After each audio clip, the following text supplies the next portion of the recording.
Hello everyone.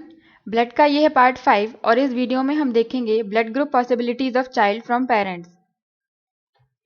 Blood group possibilities of child, इसमें हम देखेंगे कि मदर या फादर के ब्लड ग्रुप से चाइल्ड में कौन कौन सा ब्लड ग्रुप पॉसिबल हो सकता है। इसमें हर एक ब्लड ग्रुप की टेबल बनाकर चाइल्ड का ब्लड ग्रुप निकाला जा सकता है, लेकिन अगर इन पांचों रूल्स को याद कर लिया जाए तो भी चाइल्ड का ब्लड ग्रुप निकाल सकते हैं। जिसमें से पहला रूल है कि अगर मदर या फादर में से किसी एक का ब्लड ग्रुप ए है, यहाँ पर मदर या फादर ऑब्लिक में इसलिए लिखा है कि पहला ब्लड ग्रुप मदर या फादर किसी का भी हो सकता है और दूसरा वाला फादर या मदर में से किसी का भी हो सकता है। अगर माता और पिता का ब्लड ग्रुप ए और बी है या फिर बी और ए है, मीन्स ए और बी का कॉम्बिनेशन होना चाहिए, तो उनकी चाइल्ड में सभी ब्लड ग्रुप पॉसिबल हो सकते हैं, ऑल ब्लड ग्रुप हो सकते हैं। इसका मतलब उनमें ए, बी, ए बी और ओ सभी पॉसिबल हो सकते हैं। सेकंड है सेम और सेम, इसका मतलब है माता और पिता में दोनों सेम ब्लड ग्रुप होगा तो चाइल्ड में वही सेम, चाइल्ड में कौन कौन से ब्लड ग्रुप पॉसिबल हो सकते हैं, या तो वही सेम ब्लड ग्रुप हो सकता है जो कि मदर या फादर का होगा और बाकी ओ ब्लड ग्रुप भी पॉसिबल हो सकता है। इसका मतलब अगर मदर का ए है और फादर का भी ए है तो चाइल्ड का ब्लड ग्रुप ए हो सकता है, क्योंकि जो सेम था वो तो पॉसिबल हो ही सकता है, और इसके साथ साथ ओ ब्लड ग्रुप भी हो सकता है।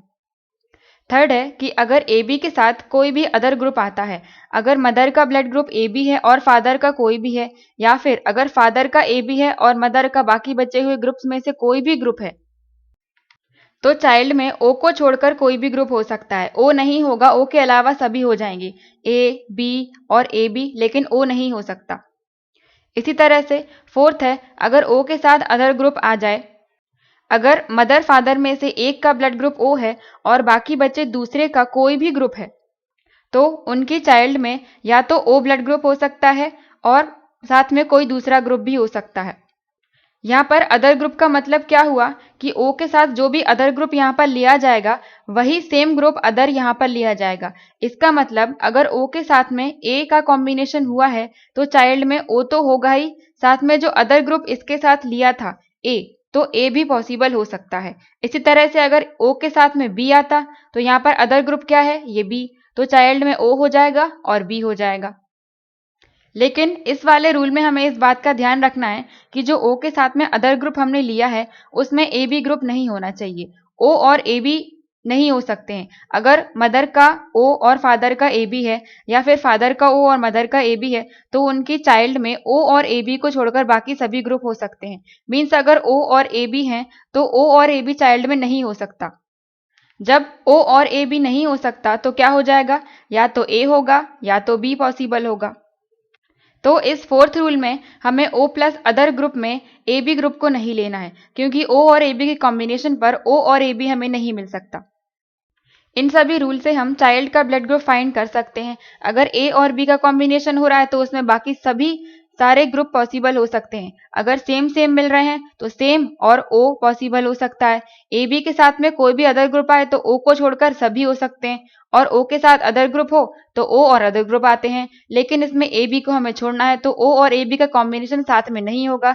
यहाँ पर ओ और ए बी साथ में नहीं आएंगे, तो इनको छोड़कर बाकी दूसरे ए और बी साथ में आ जाएंगे। ये है मदर फादर से चाइल्ड के ब्लड ग्रुप फाइंड करने का पूरा चार्ट। पहला है अगर ए और ए मीन्स मदर फादर में एक का ए हो और दूसरे का भी ए हो, तो ये कौन से रूल में आ रहा है, सेम सेम वाले सेकंड रूल में आ रहा है कि ए और ए का कॉम्बिनेशन हो रहा था। ए और ए सेम सेम ग्रुप है, तो जब सेम का कॉम्बिनेशन होता है तो वही सेम ग्रुप आ जाता है और साथ में ओ भी पॉसिबल होता है। मीन्स चाइल्ड में ब्लड ग्रुप कौन से पॉसिबल हो सकते हैं, ए और ओ। इसी तरह से सेकंड में ए और बी का कॉम्बिनेशन में हमने क्या पढ़ा था कि बाकी सभी ग्रुप आ सकते हैं। तो अगर मदर फादर का ब्लड ग्रुप ए या बी हो तो चाइल्ड में ए बी ओ या ए बी सभी ग्रुप पॉसिबल हो सकते हैं। थर्ड है ए और ए बी, ये ए बी प्लस अदर वाले रूल से हो रहा है। थर्ड वाला rule A B plus other group, A के साथ कोई भी दूसरा ग्रुप आएगा तो ओ को छोड़कर सभी ग्रुप पॉसिबल हो सकते हैं। तो इसमें ए बी के साथ में अदर ग्रुप आ रहा है, तो इसमें चाइल्ड के क्या क्या ब्लड ग्रुप हो सकते हैं, ओ को छोड़कर, ओ नहीं होगा, ओ को छोड़कर सभी ग्रुप हो जाएंगे, तो ए बी और ए बी। फोर्थ है ओ और ए से, ये किस में आ रहा है, ओ के साथ में अदर ग्रुप आता है तो चाइल्ड में क्या पॉसिबल हो सकता है, ओ प्लस वही अदर ग्रुप। फोर्थ रूल से सेम इसमें फिफ्थ वाला भी O के साथ में अदर ग्रुप आ रहा है, तो चाइल्ड में क्या पॉसिबल हो सकता है, एक तो O हो जाएगा और साथ में जो अदर ग्रुप था वो, तो अदर ग्रुप क्या था O, अदर ग्रुप था B, तो यहाँ पर B भी पॉसिबल हो सकता है, तो O और B। ये वाला है लास्ट रूल से कि O और AB साथ में आएंगे, तो O और AB साथ में नहीं आ सकते, मीन्स चाइल्ड में O और AB ब्लड ग्रुप पॉसिबल नहीं हो सकता, इसको छोड़कर बाकी दूसरे हो जाएंगे, तो बाकी दूसरे क्या हो जाएंगे, A और B। तो जब माता पिता का ब्लड ग्रुप O और AB होगा तो चाइल्ड में A और B ब्लड ग्रुप पॉसिबल हो सकते हैं। नेक्स्ट है O और O, ये सेम सेम वाले में आ रहा है कि सेम सेम मिलते हैं तो क्या ब्लड ग्रुप पॉसिबल हो सकता है, एक तो सेम वही वाला आएगा और उसके साथ में O भी पॉसिबल हो सकता है। और नेक्स्ट इसमें भी सेम सेम हो रहा है, तो सेम सेम में एक तो सेम वही वाला ब्लड ग्रुप आता है, तो सेम क्या था B, इसके साथ में O भी पॉसिबल हो सकता है सेकेंड रूल से। इसके बाद नाइन्थ है बी और ए बी के मिलने पर, तो ये किससे आ रहा है, A B plus other. Third rule से कि ए बी के साथ जब कोई दूसरा अदर ग्रुप आता है तो ओ को छोड़कर बाकी सभी ग्रुप पॉसिबल हो सकते हैं, ओ को छोड़कर क्या हो जाएंगे, ए बी और ए बी। नेक्स्ट है टेंथ, इसमें थोड़ा सा एक्सेप्शन है, इसको याद करना पड़ेगा, इसमें ए बी और ए बी सेम सेम है, तो सेकंड रूल से इसमें होना चाहिए कि सेम ग्रुप के साथ में सेम वही ग्रुप आता है और ओ आता है, लेकिन ये सेकंड वाले रूल से नहीं हो रहा है, ये थर्ड वाले रूल से हो रहा है कि ए बी के साथ में जब दूसरा अदर ग्रुप आता है तो ओ को छोड़कर कोई भी पॉसिबल हो सकता है, तो इसमें ए बी के साथ में ये दूसरा अदर ग्रुप आया तो कोई भी पॉसिबल हो सकता है लेकिन ओ को छोड़कर, तो ओ को छोड़कर क्या हो जाएंगे, ए बी और ए बी। तो इस वाले में हमें याद रखना पड़ेगा कि थर्ड वाला रूल लगाना है, या फिर इसको अलग से भी याद कर सकते हैं कि ए बी के मिलने पर ए बी और ए बी बन सकते हैं। तो इस तरह से हम चाइल्ड का ब्लड ग्रुप पता कर सकते हैं। मदर या फादर से रिलेटेड एक फिनोमेना या केस होता है जिसका नाम है एरिथ्रोब्लास्टोसिस फेटालिस, या फिर इसको शॉर्ट में HDN भी कहा जाता है। HDN का फुल फॉर्म होता है haemolytic disease of the newborn. और इसमें क्या होता है कि अगर मदर का ब्लड ग्रुप RH नेगेटिव है और फादर का RH पॉजिटिव है, इसके पिछले वाले वीडियो में हमने देखा था RH नेगेटिव और पॉजिटिव क्या होता है कि जिसमें RH एंटीजन प्रेजेंट होता है उसका ब्लड ग्रुप पॉजिटिव होता है, और जिसमें RH एंटीजन प्रेजेंट नहीं होता है, एब्सेंट होता है, तो उसका ब्लड ग्रुप RH नेगेटिव होगा। तो इस केस में जब मदर के पास RH एंटीजन प्रेजेंट नहीं है, मीन्स वह RH नेगेटिव है और फादर RH पॉजिटिव है, तो उनकी केवल फर्स्ट चाइल्ड ही सर्वाइव होती है, जीवित रहती है, और उसके बाद सेकंड थर्ड या कोई भी चाइल्ड सर्वाइव नहीं होती है, क्योंकि मदर के पास RH एंटीजन नहीं है, एब्सेंट है। ये मान लो मदर की बॉडी का एक ब्लड का सेल हो गया और ये RH नेगेटिव है, मतलब इस RBC के सेल के ऊपर डी एंटीजन नहीं पाया जाएगा क्योंकि नेगेटिव है।